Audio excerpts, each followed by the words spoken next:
Après leur mariage en 2007, Laetitia Milo et Badri se sont envolés pour les Seychelles.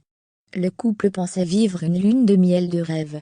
Mais il s'est vite rendu compte que tout ne s'est pas passé comme prévu. En 2007, Laetitia Milo s'est mariée avec le deuxième grand amour de sa vie, Badri. Et comme il est de coutume pour les jeunes mariés, ils se sont envolés pour une destination de rêve, pour leur voyage de noces. Mais le séjour a vite viré au cauchemar. L'actrice, que les téléspectateurs pourront retrouver ce mardi 25 janvier 2022, dans la fiction de M6 Pour te retrouver, est toujours pétillante, et avec le sourire.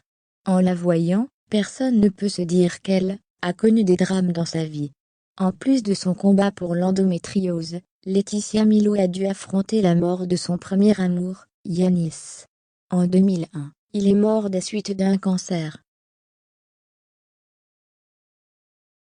Mais, avant de rejoindre les étoiles, il a poussé la brunette de 41 ans dans les bras de Badri.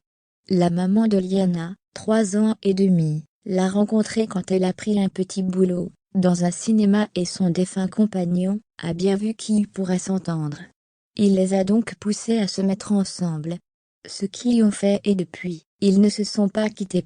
Laetitia Milo et Badri se sont mariés en 2007. Si leur union s'est déroulée sans encombre, il n'en était pas de même pour leur lune de miel.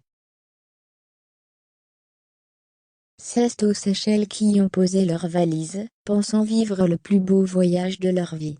Mais comme l'ancienne star de Plus belle la vie, France 3, l'a confié à Télé Loisirs en 2014, tout ne s'était pas passé comme prévu. Le premier jour, on a découvert un décor de rêve. On a couru sur la plage, puis on s'est allongé sur le sable face à la mer turquoise. Le soir, on a eu des démangeaisons, puis le lendemain, des cloques et des boutons rouges de la tête aux pieds. L'horreur, c'était elle souvenue. Laetitia Milo a ensuite plaisanté sur le fait qu'elle pensait que Badri et elle allaient mourir. C'était en fait des mouches de sable qui nous avaient piqué. On est resté comme ça pendant 3 jours à faire la tournée des pharmacies, et à essayer les méthodes de grand-mère, dentifrice et vinaigre sur la peau, a-t-elle poursuivi. Leur voyage de noces était donc inoubliable, mais pas pour de bonnes raisons. Ils sortaient au moins de l'ordinaire.